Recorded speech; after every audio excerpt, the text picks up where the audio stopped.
Gandhi said that the true meaning of civility is the inner desire to do good to your opponent. It's not just having good manners or being polite or using the right fork at dinner. It's the inner desire to do good to another person that you don't agree with. Lincoln said that if you would persuade a man that you're right about something, first persuade him that you're his sincere friend. Same idea. When we talked 2 years ago, there are two quotes I want to read out from that conversation and use them to start this conversation. And the first quote is from you, that quote, Braver Angels quote, "Mission is to bridge the political divide and strengthen our democratic republic. We want to bring people together across the partisan divide to build relationships with one another, not to change each other's mind, but to rebuild a kind of civic friendship, to try to strengthen the basis of our American government, which are at risk." And the second quote I want to read from that conversation is from you, quote, "I think we're in danger of losing some very important things. I think we're on a precipice of some kind." This is a very basic question. How are we doing? And what are those things that are at risk in your mind? We're not doing well as a country. I think things have, if anything, have probably gotten worse since we talked 2 years ago in terms of living in a kind of dark time for our country.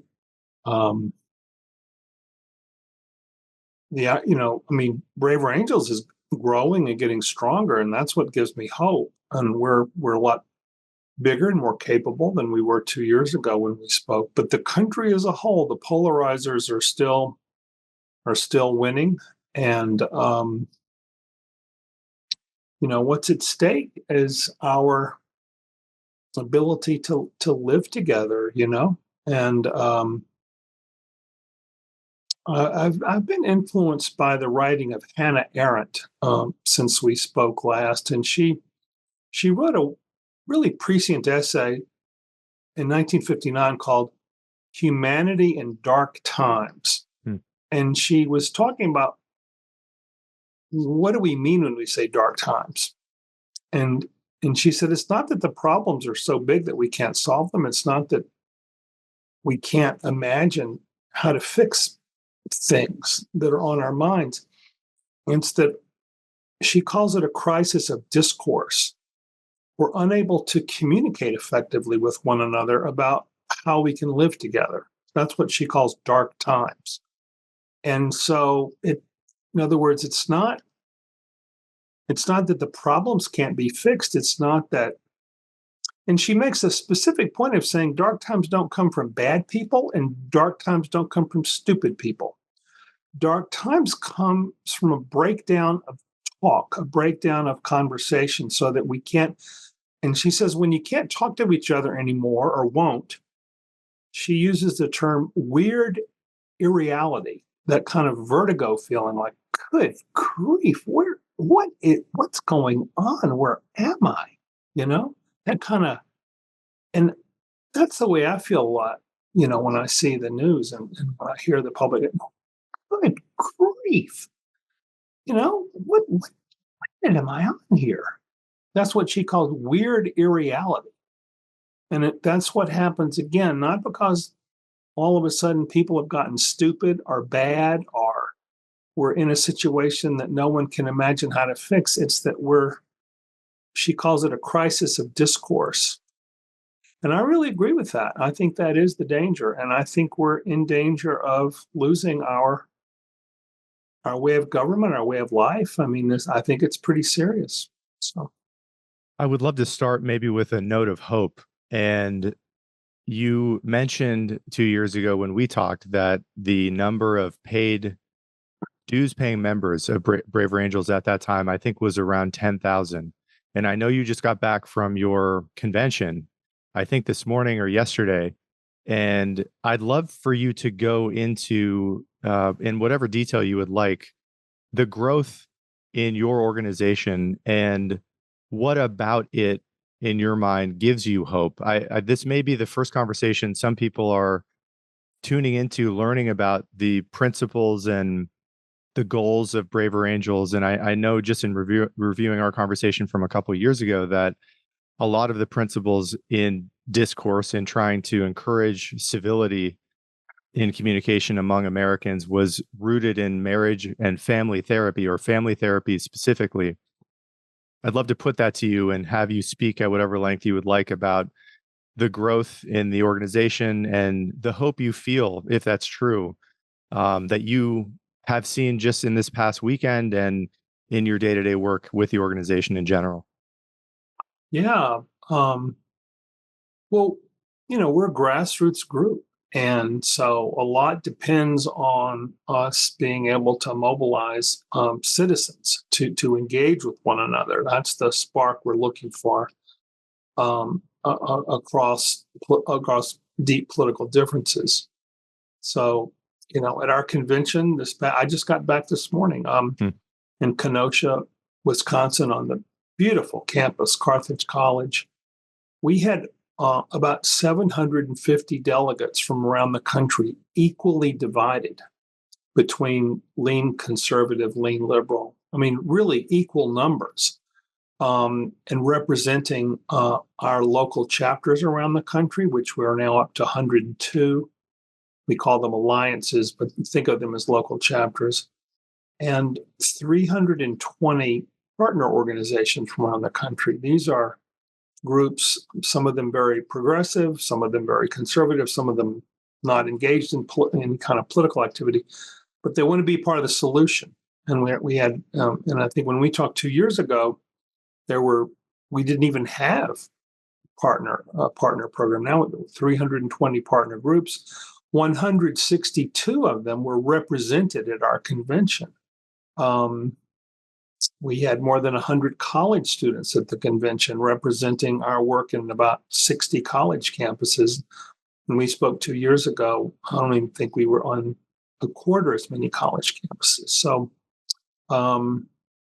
the growth has been strong, and we, at all levels of our leadership, we're equally divided politically. Our board of directors, our paid people, we're up to 3,400 trained volunteers, people who've gone through training, who are putting time in every week. There will be a number of Braver Angels events tonight around the country. I don't even know where they are, who's running them, but they're going to happen. So it's a burgeoning thing. I mean, it's really, we're not big enough to challenge the power structure yet, although we're getting there. We're gaining on them. Last time we spoke, we had done no work in state legislatures. We now have 2 state legislative Braver Angels caucuses made up of equal numbers of state reps on both sides that are active in Braver Angels activities, bringing that work into the state legislature. We've got a really great group in New Hampshire and a really great group in Minnesota, and we've got irons in the fire in 2 more states over the next few months. So we now didn't have. I don't think we had 2 years ago, or maybe we had just started something we call Braver Politics, where we have town hall meetings with local officials, and we have candidates debates with state and local candidates. We haven't scaled that up to huge numbers yet, but we've done a number of them around the country. We think we have a good model, and we're hoping in the next year or so to scale that up so that many candidates can run for office, can engage in candidates debates. So if you think about what we saw a bit earlier, the Trump Biden debate, think of everything that you saw that night and turn it completely into the opposite, 100% opposite. That's what we're trying to do with candidates debates. And we know how to do this. And we've shown that it can be done. So that unbelievable spectacle that we saw, that just made me so ashamed for my country. and so sad. Um, we don't have to have debates that way. In fact, on the night of that debate was the first night of our convention, and we had planned it. We didn't know that was going to happen, but so we had a 700-person watch party at the debate, equally divided. Plenty of people were supporting Trump. Plenty of people were supporting Biden. We watched it together, and then we did our own debate afterwards. It wasn't a debate, but it's kind of a structured conversation about what we saw, and it was quite something. It's been written up in a number of newspapers that said, like, wow, this is how you can have a good conversation about something that was really just awful, So we're that was a long-winded answer, but we're still behind the trend is still kind of, the negativity is still roaring at us, but we're gaining ground. And I feel really good about that. Thank you for going into so much detail about that. And I would love to talk about the people that you met this past weekend, and also, yourself, that you've been at this now for quite a while. I was reviewing our first conversation last night, and you were talking about how, Braver Angels has been around, I think, since 2016. It's now 8 years later, and you've also committed a big chunk of your life to this work. What do you find motivates the people, yourself included, and the delegates that you just referenced, who came to your convention and kind of invert what we saw in the tone and the kind of discourse? I'm not even sure I would call it discourse from the debate. What is it about these people that motivates them to want to change what they're witnessing? Why are they committed to what you're trying to accomplish at Braver Angels? What have you gleaned from just being around them and working with them for so long? Yeah, it's a great question, Dan. And, part of it is the relationships that people can build, a kind of friendships with people they really thought they wouldn't like at all, and they have these strong political differences with. They build relationships. They don't come to agree necessarily on issues, but they form bonds, and it's beautiful to see. And when you encounter someone who you think is going to be your enemy, and you find out that you have something in common with them, it literally affects your brain. It kind of lights up the pleasure centers in your brain. And I mean, the neuroscientists will tell you that actually does happen, and you want more. So there's the relationships, and then we have had a lot of growth. I mean, we're not we I think we're on a track to be able to influence the country, so that people who feel like, well, I want to be a part of something that could actually change things. We know from our evaluations by academics that our program works and it's growing.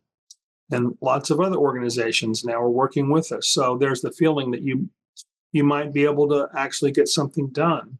And then also part of the motivation is, I think people want to take an action. They want to step into some kind of citizenship, rather than being passive. There are two ways you can handle the darkness that we live in. You can become detached and passive, and you can say, I just can't take it anymore. I'm just going to work in my garden or watch old movies or just anything to get away from this, Or you can become angry. You can become just furious and say, I'm going to really hate other people who are bad and who are hurting the country.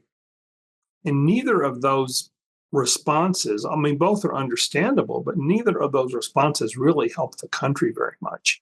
And neither of those responses really help the individual to be a contributor to our democracy. So there is a way to become active in a positive civic way. And people appreciate that opportunity. And once they find that they can do it, they like it. So that's a motivator too. And, there's a last thing, Dan, about this concept of hope. Uh, there's a difference between hope and optimism. You know, optimism means I believe things are going to work out well. Um, Hope believes this needs to be done regardless of how things work out. And so hope is kind of a thing of the spirit, you know. Hmm. Hope is something like you do something, the results of which you can't really know what's going to happen. And you kind of put your faith in something you can't really see very clearly right now. So that's hope. And so you do this work not because you've calculated the odds of success. You do it because it just needs to be done. There's something in the human thirst, the human need for relationship, for getting along with others, for, you know, having something larger than yourself that you're committed to. There's something in that that causes you to need to do certain things, regardless of whether you're going to win or lose, you know? Hmm. And so I think for me, that has certainly been the motivator. And I've been doing this since I was like a teenager. Um, so there's both the kind of concrete incentives that you can see. It's not hopeless. We are getting results, and I think we can actually change the country if we keep going the way we're going. But there's also this sense of, this is something that has to be done. It just has to be done regardless of whether, win, lose, or draw. Yeah.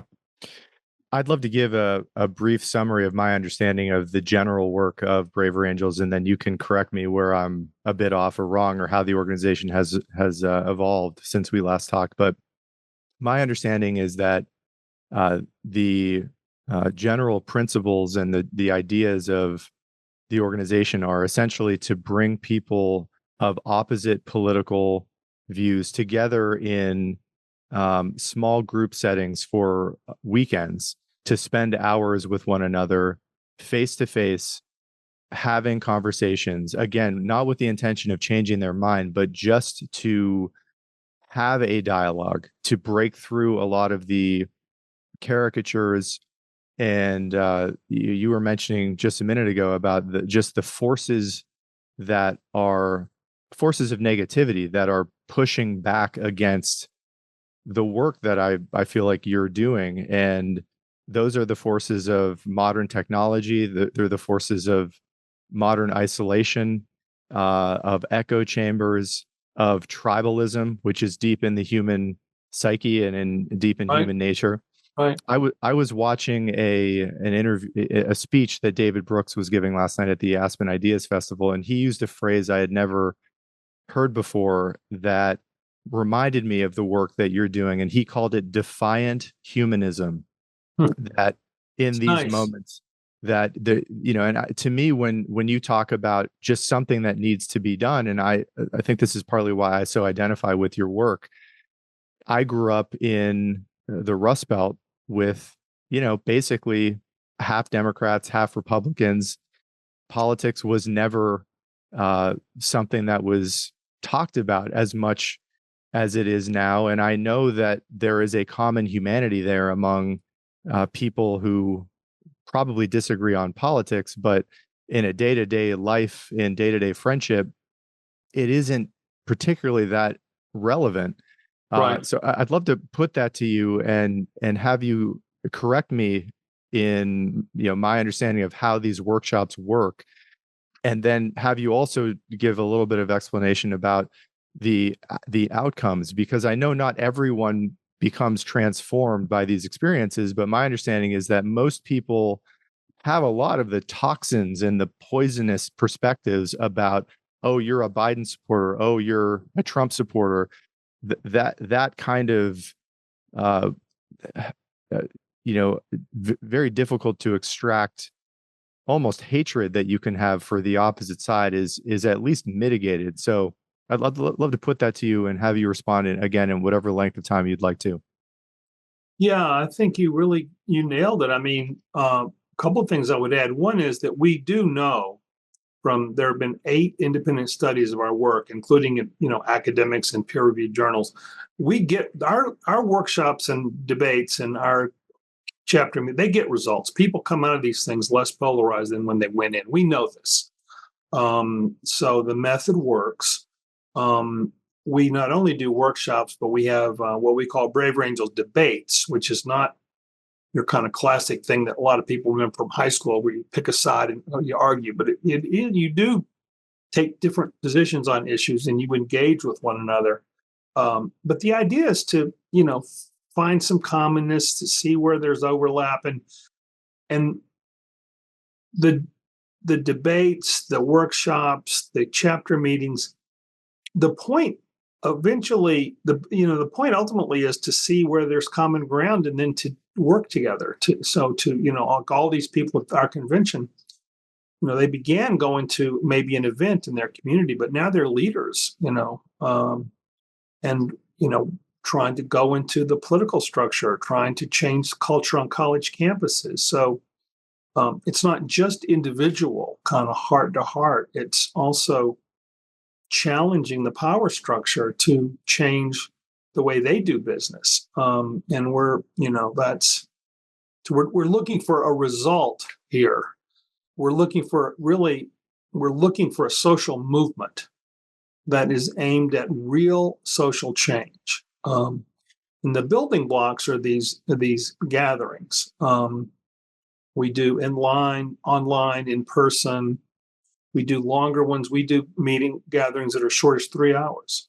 So you can work, go to your job during the day, and then go to an evening event. So, but the purpose of the events are to kind of trigger the possibility in people's minds that it doesn't have to be the way it is, and that they can take an action of civic actions to make things better. And not everybody does it, of course, but a remarkable number of people do. There was a woman who I met 2 days ago in Kenosha. She came up to me and she said, "I learned about Braver Angels on Monday. I got in my car on Tuesday." She lives in Houston, Texas. "I got in my car on Tuesday. I drove to Kenosha, Wisconsin." She said, "They let me in the convention as a walk-on." That's what she said.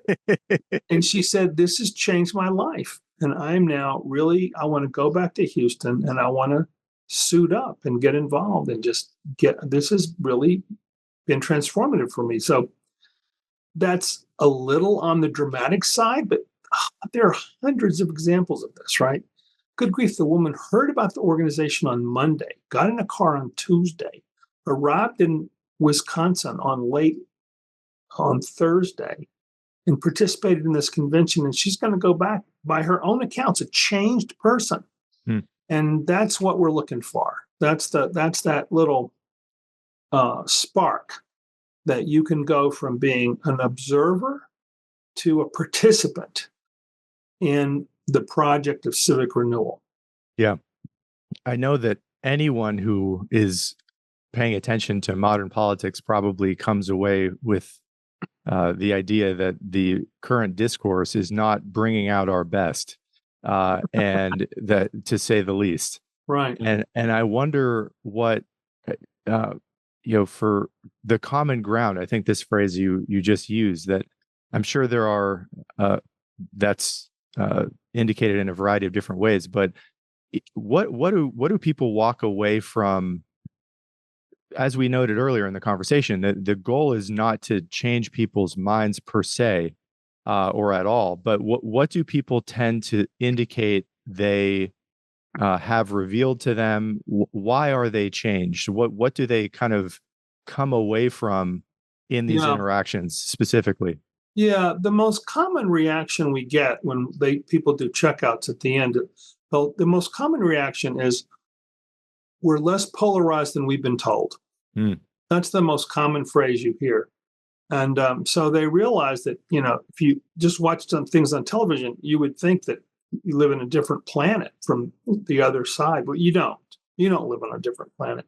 There are some things in common. We just finished a 2-year project. We were just thinking about it when we last spoke, called Trustworthy Elections. And as you know, there's been a huge, huge thing in the country about are the elections fair? Or was the 2020 election stolen? Voter fraud, voter suppression, the big lie, the big fraud, everything.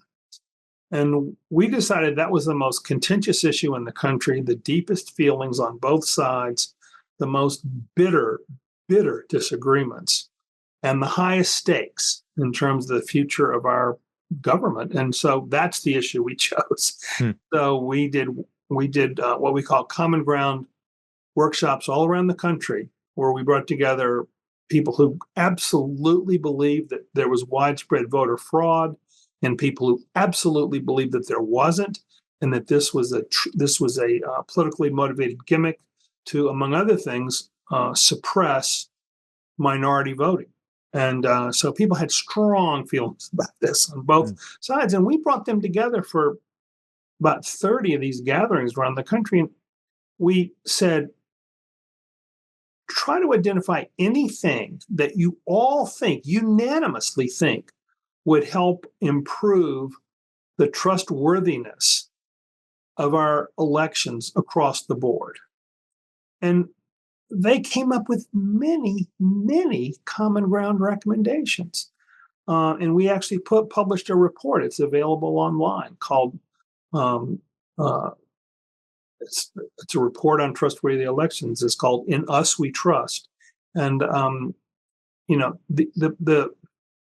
the takeaway is that people of goodwill can work together to address even the most contentious of issues.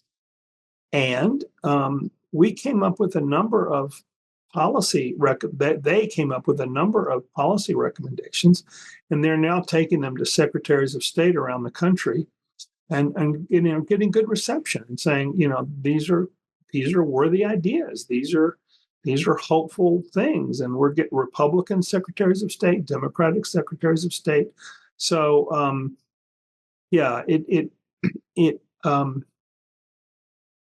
this kind of thing can, result, we hope, in really touching the power structure.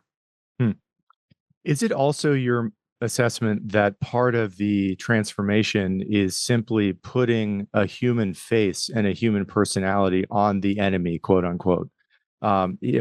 So much of how I think about the toxicity of modern discourse in politics, and it's obviously seeped into the culture, I think stems from so many forces that are trying to bait people into becoming extreme in their tribalism, and that we are falling for that because the bait is seductive, and that comes from social media algorithms, that comes from corporate media that have a base and a narrative that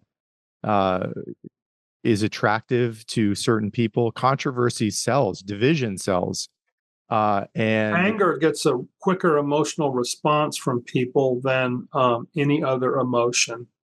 It triggers a sense of fear, and it mobilizes adrenaline, everything. And anger is the easiest thing to provoke in someone, and so that's what these people do. The whole incentive structure now for many of our media institutions is to make you angry. That's the point, because that produces more clicks. It produces more time with the medium, and it produces the kind of sensationalism and exaggerated, which stories you focus on, how you talk about them, who you have as your guests, how you write things. It's a lot of it. More and more is geared to just making you angry, and it works. We're one of the angriest people you could find.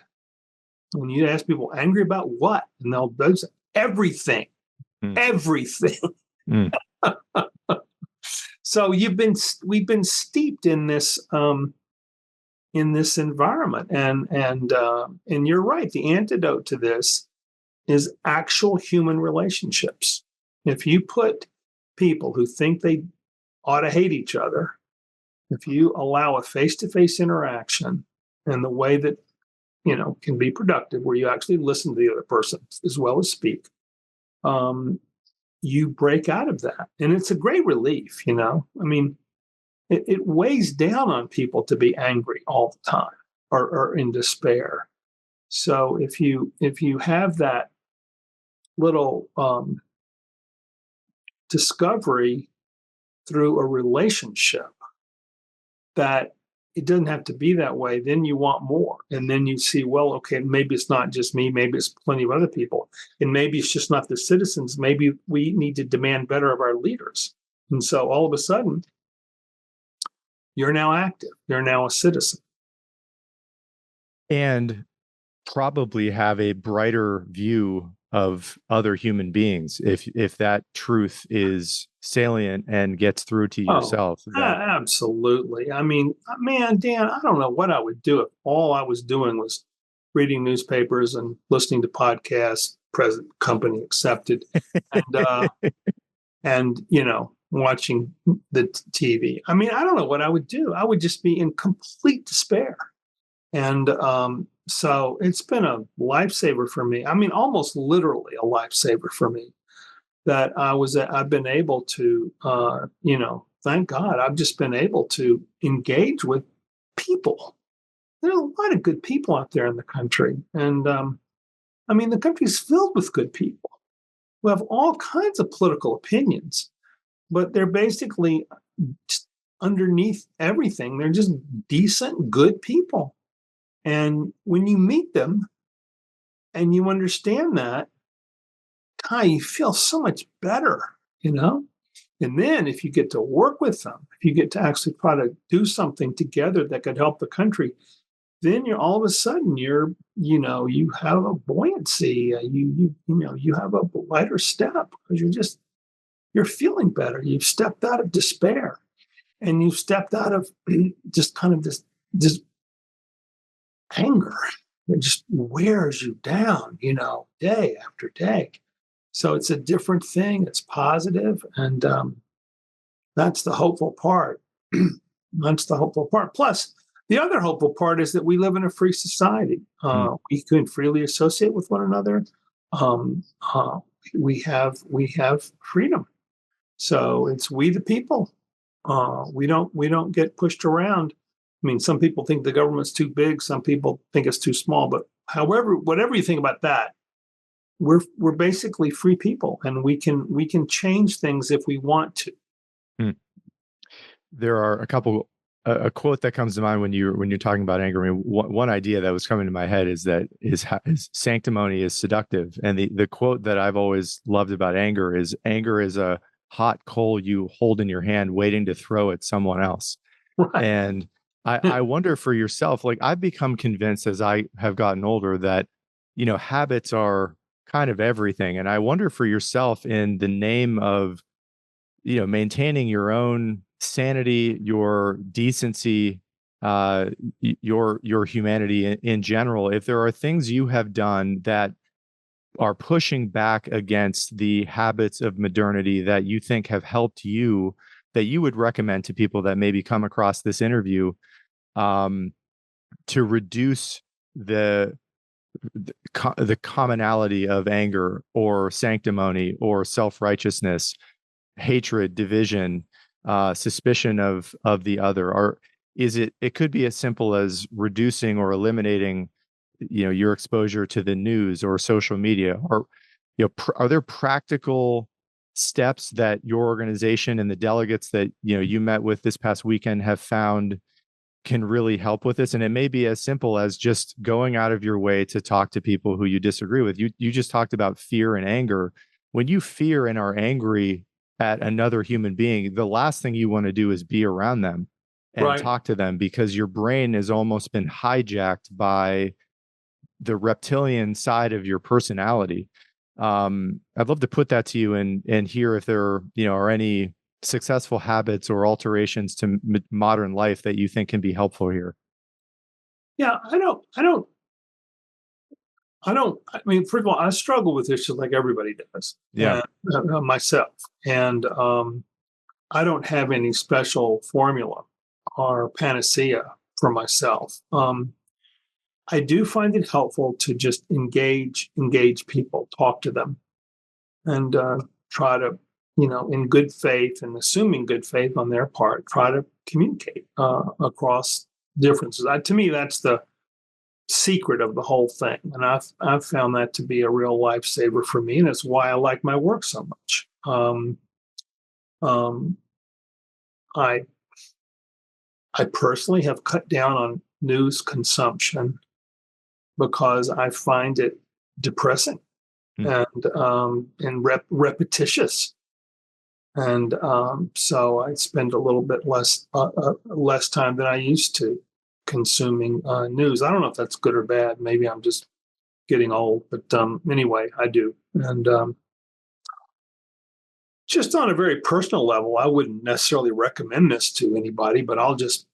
I have a friend who's a Episcopalian bishop, and he said, I said, it's funny. Every day I walk past when I walk to work from Grand Central Station in New York City to my office on Third Avenue, that I walk past this little church and I'm not Catholic, little Catholic church, St. Agnes Church, and so I thought, well, who is St. Agnes? So I walked in one day and just looked around. It was just kind of a warm, nice feeling, and then the next day I walked in and just sat in the pews for a while. I'm no special. I'm not something religious, like I'm just a guy, right? Mm. But I just kind of walked in this church, and it was a good feeling. So I sat for 10 minutes in the pew, and it was really helpful. So and then I forget what you call it. There's a little statue, and you can light a candle, and they have a representation of a Saint Anne. I mean, we don't have them in the Protestant world. I grew up at her, and Saint Anne is the mother of Mary. Mm. And if you say a prayer to her, if your heart is heavy laden with something, she will help you. Well, what do I know about Saint Anne? What do I know about whether she's going to help me, or what do I know really? But I thought about that. That was a nice thing. So my friend, the bishop, said, "Why don't you just walk in there every day that you feel particularly heavy-hearted? Just walk in there and sit there and think about the prayer to Saint Anne if you want to, light a candle if you want to. Just take 10 minutes, just 5 or 10 minutes a day." So for the last 2 years, I've been doing it, man, and I'll tell you, it's helped a lot. It has helped a lot. I don't know if Saint Anne's been doing anything for me or not, but something has done something for me because I feel better. Maybe it's just a time of calmness. Maybe it's just a time of reflection. Maybe it's just a time of thinking inward and thinking about my own flaws and how I can try to, be less angry. But again, I'm not recommending this to anybody. I'm not telling anybody to go to church or synagogue. But you asked me what I do, and I have just personally, in the kind of just darkness, it's so easy to just feel overwhelmed. So I found that few minutes in the morning to be helpful. So, Yeah. I appreciate you sharing that. I mean, on a personal note myself, we talked a couple of years ago. I grew up in this small town in northwestern Pennsylvania, and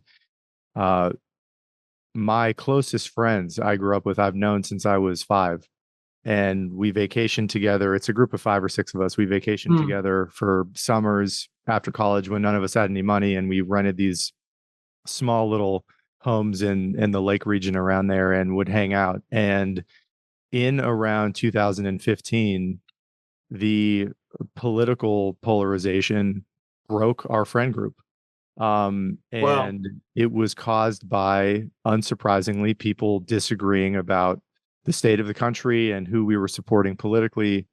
Yeah. This lasted for 6 years. And eventually it really did require face-to-face interaction for that to be repaired. And now, I'm going home in a few days, and we're all going to see each other. So That's great, man. it's Great. it was just, I know this is happening all over the country with It people. is happening all over the country, within families, among longtime friends, among neighbors. I mean, everywhere we go in Braver Angels, we see this happening. Yeah.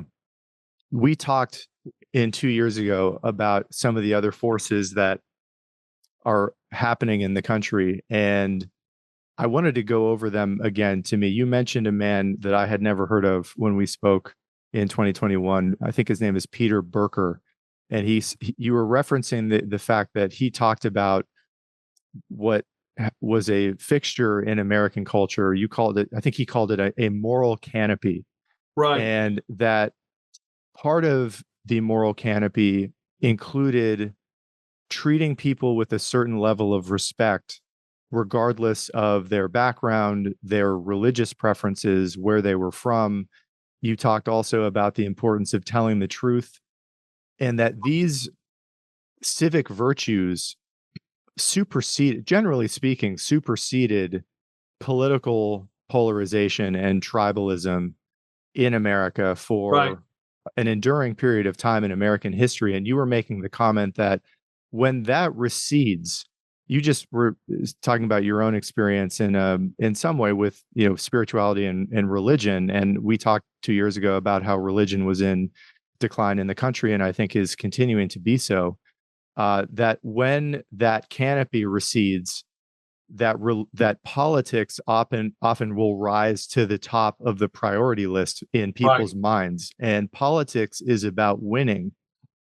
Right. And when politics becomes essentially the secular religion of a country, you see a lot of the symptoms that we're witnessing right now. And I don't know Totally. if you agree with that sentiment, but I wanted to put that to you to see if that's still kind of how you're thinking in broad strokes about the moment in time that we're in right now. You also mentioned that I think in your thinking, the three most polarized times in American history, I think number one, you listed the 1850s before the Civil War, the second being the early 60s or late 50s prior to the civil rights movement or Jim Crow in general, and then today. And Vietnam was also in there as well. So I just wanted to put that to you to kind of come back to those ideas and get your current thinking on them. Yeah, I very much I think what you said is I think true. It's certainly what I think. The guy's name is Peter Berger, Berger. Mm. He called it the sacred canopy. Other writers in earlier generations have talked about civil religion, basically it's just a kind of biblically rooted moral code Mm. that says, be decent, don't lie, and if you get caught lying, be ashamed. Try to hide. If you lie, try to hide it, because if you get caught, you'll be ashamed. Um, don't hate people. Don't constantly brag and show off all the time. Just be a decent person and try to care for your neighbor, even though sometimes you can't. Just try. Mm. And if you see people egregiously violating these norms, make them feel bad about it. Like communicate to them that you don't approve. Um, that's what they called the civil religion, and it was basically rooted in basic religious and moral values that are widespread across religions, um, and then also many secular philosophies as well. Immanuel Kant, in his famous categorical imperative, said the same thing: secular. So don't treat people as means to your ends. Treat them as ends in themselves. Or so when that fades, when that moral canopy no longer is there in the way we might want it to be, what you said is true. Politics becomes the new highest thing. That's your highest thing, is advancing your political agenda. And in politics, all's fair. All's fair. And so you need to lie, okay. Need to be cruel, fine. Need to say hateful things, see if that works. You need to treat people as though that you really would want to expel them from the moral life of America. Good, do that. Maybe that'll help you win. So that becomes the new religion. And if you get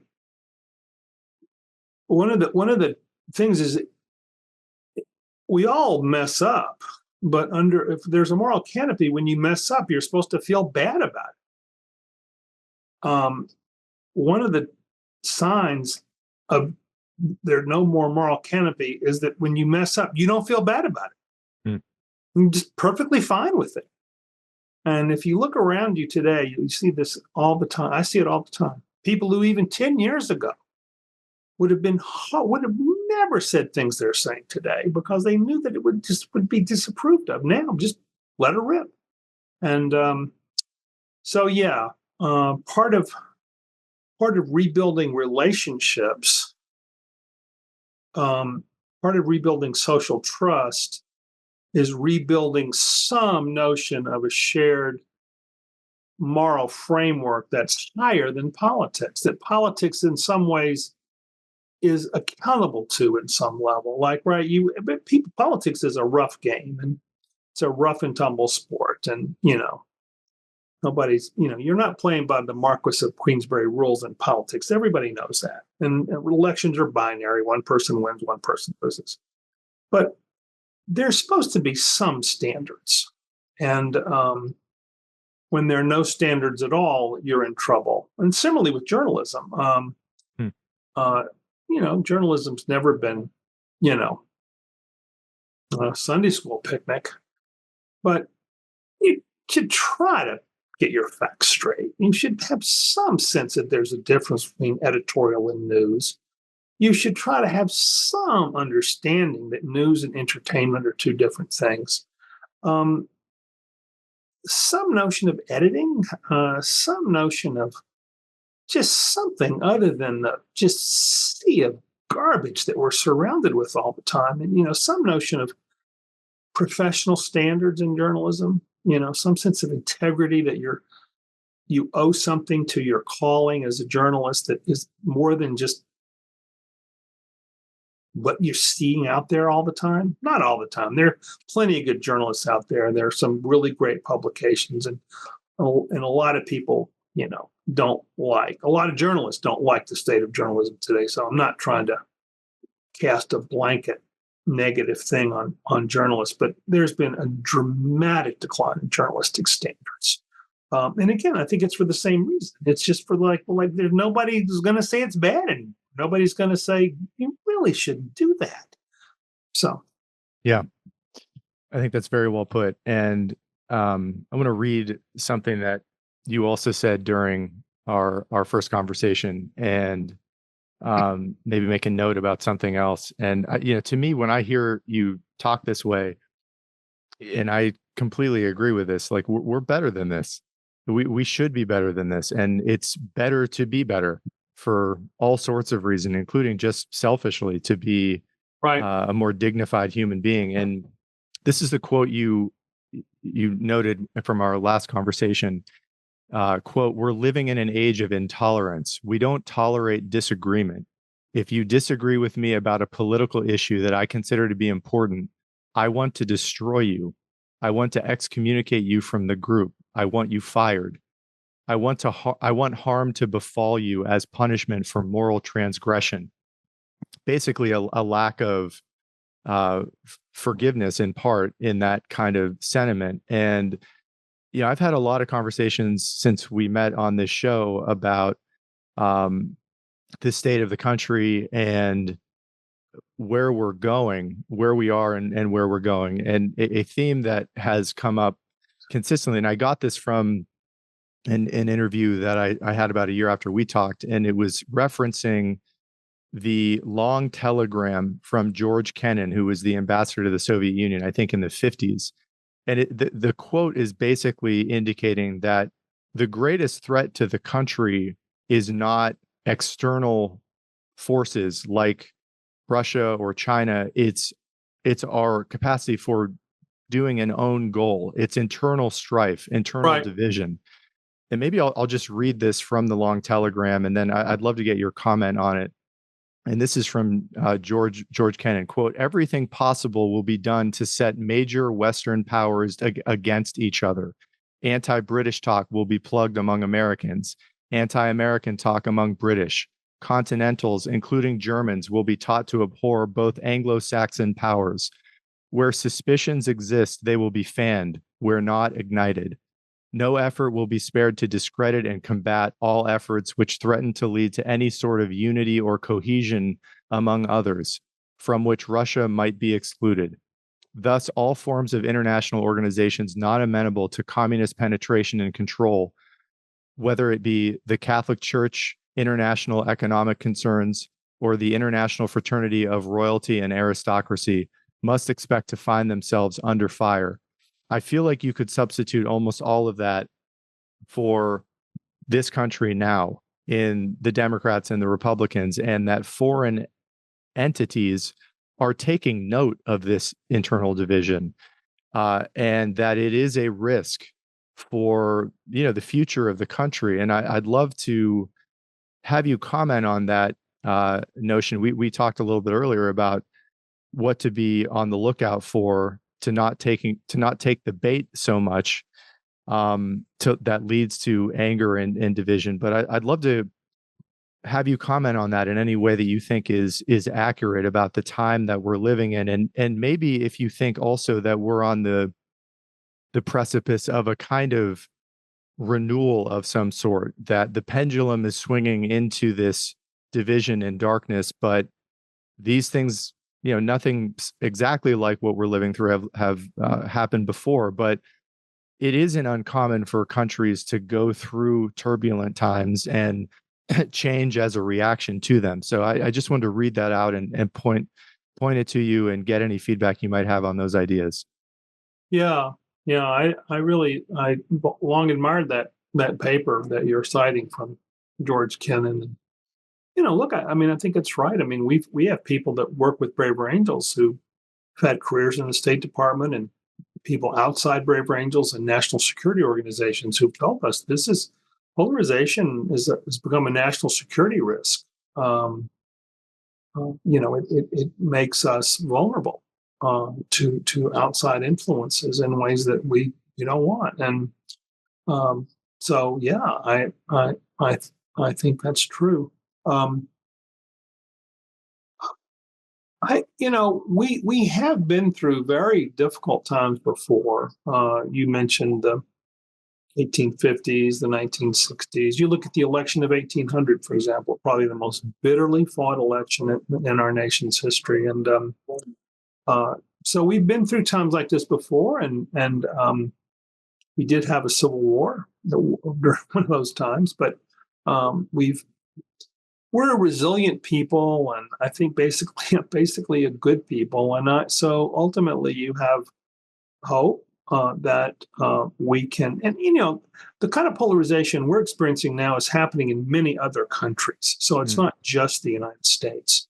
There's something going on about the way the world is going now that is causing there to be this intense polarization in quite a few places around the country. So there's also this sense of be of good cheer. There are a lot of good people out there. We can work our way through this. Dr. King, Martin Luther King, used to quote a sermon from a hymn. And all of his lot of his speech. I'm a Southerner, so I used to heard a lot of his speeches and sermons, and he quotes a thing that says, "Truth forever on the scaffold, wrong forever on the throne. But that scaffold sways the future, for behind the dim unknown standeth God within the shadows, keeping watch above his own." So he also quotes a line that says, truth crushed to earth shall rise again. And these were inspirational things coming out of the Black church for a lot of the people that were doing heroic things in the civil rights movement. So, the sentiment is that people of goodwill and people of goodwill and people who want to bring forward their best selves, will find plenty company, and we can work our way through this. So that's certainly my hope. And at Braver Angels, we're seeing it every day within our growing movement, and so we know it's possible. And so don't despair. Yeah, I love that. I want to close with one note and have you comment on it and add any additional feedback you may have. I know we're getting to the end of the conversation. Right before I met you, I met a man named Daryl Davis at his house in the state of Maryland. And for those who don't know Daryl's story, he is a Black musician who, on his own dime, for decades of his life, sought out conversation with active members of the KKK. And over the course of his life, because of his relationships with them, which were non-judgmental, this is something you talked about the first time we talked as well, about the importance of having other people who disagree with you believe that you care about them as human beings fundamentally, that leading with judgment, leading with anger, leading with hatred leads nowhere. It probably leads to an even darker place. And I've thought about his example many times because over the course of many, many years, his garage is now filled with dozens of KKK robes that people, when they've left the Klan, give to him as a memento of their transition into a less bigoted mentality. And one of the things that he said to me that I'll never forget is that he didn't change anyone's minds. They changed their own mind.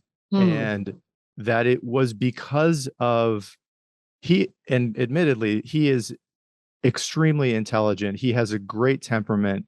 He's wonderful with people. But because of his example and his willingness to sit down at a dinner table face to face and just begin a long, enduring dialogue with these people, they changed slowly, but they changed. And he introduced me to a man who was the former leader of I think it was the Tennessee KKK, Scott Shepard, who is now no longer identified with the Klan and speaks with Daryl Davis about the power of conversation and dialogue and change. Right. They spoke at the MLK Center together in Atlanta.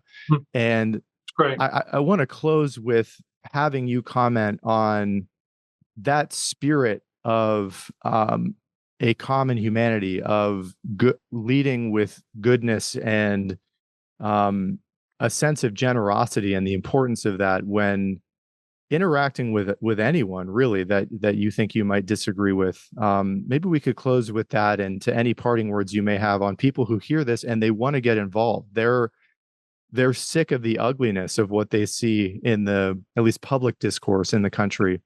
Would love to get your thoughts on that. Yeah, it's really great, Dan. Gandhi said that the true meaning of civility is the inner desire to do good to your opponent. It's not just having good manners or being polite or, using the right fork at dinner. It's the inner desire to do good to another person that you don't agree with. Lincoln said that if you would persuade a man of your persuade him that you're right about something, first persuade him that you're his sincere friend. Same idea. So, and I've seen this in my own life.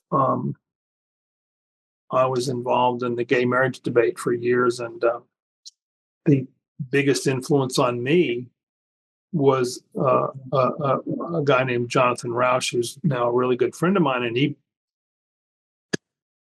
he more than anyone was responsible for me changing my thinking. And he never, he didn't try to out argue me or show that he read studies that I needed to read. He showed that he cared about me, and that opened up a conversation that was transformative ultimately. So that's the secret. Goodwill precedes changing views. Changing views doesn't depend on the changing view. The changed views doesn't produce the goodwill. It's the other way around. The goodwill makes possible the changing of views.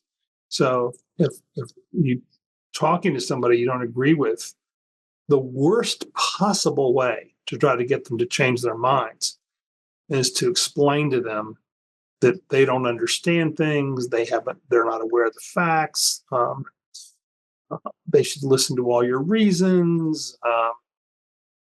Either you see it my way or you're not paying attention. That's the worst possible approach. All it does is make them more dug in to what they have thought, and it probably makes them angry and defensive. So the whole thing, of course, this is hard to do. It's hard for me to do. It's hard for anybody to do. But the thing is to extend trust and goodwill, even if you don't know that it will be reciprocated. And that's where the possibility is. But again, easier said than done. But that's the only way out of this mess. It's certainly not going to be.